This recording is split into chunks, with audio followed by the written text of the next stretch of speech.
শোনাবো, তিরিশ থেকে শোনাবো শুধু।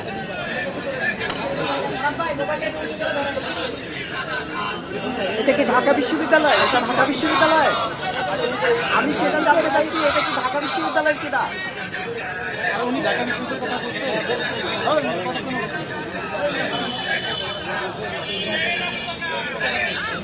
স্লোগান হচ্ছে শিবিরের আস্তানা জ্বালিয়ে দাও, পুড়িয়ে দাও।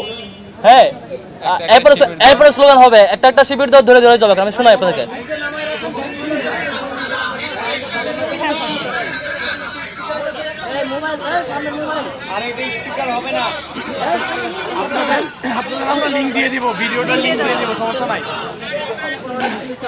আচ্ছা ওকে, এই ভিডিও আপনাদের গ্রুপে আমি দিয়ে দেবো ইনশাল্লাহ। হ্যাঁ, এই যে দেখালাম শিবিরের আস্তানা জ্বালিয়ে দাও, ভাঙিয়ে দাও, পুড়িয়ে দাও, জ্বালিয়ে দাও, এই ধরনের স্লোগান। আবার হচ্ছে একটা একটা শিবির ধরে ধরে জবাই করে স্লোগানগুলো হয়েছে। আবারও সে আওয়ামী রাজনীতি ফিরিয়ে আনার এই অপচেষ্টা আমরা ইনশাল্লাহ রুখে দেব। আওয়ামী রাজনীতি, আওয়ামী ফ্যাসিবাদ আবারও নতুন মোড়কে আসবে, সেটি আমরা আমাদের জীবন থাকতে আমরা হতে দেব না। এই ক্যাম্পাসে সারা বাংলাদেশে একটি গণতান্ত্রিক প্রক্রিয়ার রাজনীতির সূচনা হয়েছিল। সবাই সবার অধিকার নিয়ে শুরু করছিল, সবাই সবার কাজগুলো করছিল। হঠাৎ করে আবার উত্তপ্ত পরিস্থিতি তৈরি করে নানা নতুন ইস্যু বানিয়ে নিজেদের অপরাধ ঢাকতে, নিজেদের কলঙ্ক ঢাকতে নতুন এজেন্ডা ক্রিয়েট করে বাজে পরিস্থিতি তৈরি করে এই যে আবার ছাত্রলীগী কায়দায় রাজনীতি ফিরিয়ে আনার চেষ্টা করা হচ্ছে, সেটা আমরা নিশ্চিতভাবে আমাদের জীবন থাকতে আমরা এটা প্রতিহত করবো ইনশাল্লাহ। শিক্ষার্থীদের জন্য এই ক্যাম্পাসটা আমরা নিরাপদ রাখতে চাই। সেদিন থেকে আমরা সিন্ডিকেটের প্রপাগান্ডা দেখতে পাচ্ছি। ঐক্যবদ্ধ শিক্ষার্থী জোট আমাদের পক্ষ থেকে যখন আমরা স্বপ্নের কথাগুলো বলছিলাম, শিক্ষার্থীদের ভাবনার কথা বলছিলাম, শিক্ষার্থীদের আকাঙ্ক্ষার কথা বলছিলাম, কেমন ঢাকা বিশ্ববিদ্যালয় চাই সেটা রূপরেখা আমরা দেখাচ্ছিলাম, ঠিক সেই সময়ে আমাদের যারা প্রতিদ্বন্দ্বী আছে, আমরা যাদেরকে বন্ধুপ্রতি মনে করি, তারা প্রতিনিয়ত আমাদের বিরুদ্ধে সিন্ডিকেটের প্রপাগান্ডা শুরু করেছিল। এবং 26শে অগাস্ট আপনাদের মনে থাকার কথা, সেদিন চারুকলায় আমাদের একজন প্রার্থীর ছবি বিকৃত করা হয়েছে এবং সেদিনে আমরা প্রশাসনে লিখিত অভিযোগ দিয়েছিলাম। আজকে প্রায় 7 দিন হয়ে গেল, বিশ্ববিদ্যালয় প্রশাসন কোনো ধরনের ব্যবস্থা নিতে পারে নাই।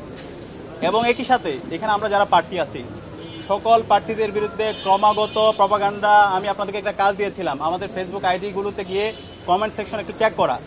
সেই কমেন্ট সেকশন যদি একটু চেক করেন, প্রত্যেকটা কমেন্ট সেকশন সেটা হচ্ছে বট ফোর্স চালায়। বট ফোর্স কারা চালায় সেটা আপনারা জানেন।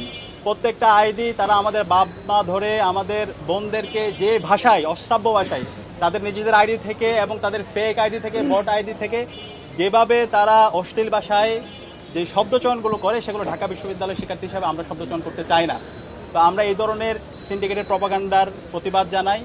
আমরা মনে করি ঢাকা বিশ্ববিদ্যালয়ের আমরা যারা শিক্ষার্থীরা আছি, আমরা যারা প্রার্থীরা আছি, আমাদের সবাইকে দায়িত্বশীল আচরণ করা দরকার। যেটা অন্যায় সেটাকে বুক খুলে অন্যায় বলা দরকার। কিন্তু আমরা দেখতে পাই সিলেক্টিভ প্রতিবাদ।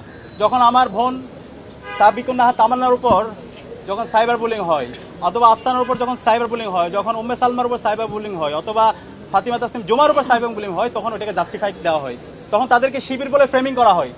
কিন্তু যখন অন্য কোনো ঘটনা হয়, ওই ঘটনা আমরাও প্রতিবাদ জানাই। সবার আগে যখন কালকে ঢাকা বিশ্ববিদ্যালয়ের যে শিক্ষার্থী, জওহলের শিক্ষার্থী একজন নারীকে যে শব্দচয়ন করেছে, সবার আগে আমরা প্রতিবাদ জানিয়েছি। আমরা বিশ্ববিদ্যালয় প্রশাসনের সাথে কথা বলেছি এবং আমরা লিখিত অভিযোগ দিয়েছি প্রক্টরের কাছে, যেন দ্রুত সময়ের মধ্যে তার বিরুদ্ধে ব্যবস্থা নেওয়া হয়। কিন্তু আমরা দেখতে পেয়েছি তাকে দায় মুক্তি দেওয়ার জন্য সকল গ্রুপ ঐক্যবদ্ধ হয়ে গিয়েছে। যে অপরাধী তার বিচার না করে, যখন আমরা বিচার চাচ্ছিলাম, সেই বিচার না করে তাকে দায় মুক্তি দিতে চাই, তাকে শিবির নেতা বলে তাকে ফ্রেমিং করতে চাই। এইটা কোন ধরনের হিপোক্রেসি ভাই?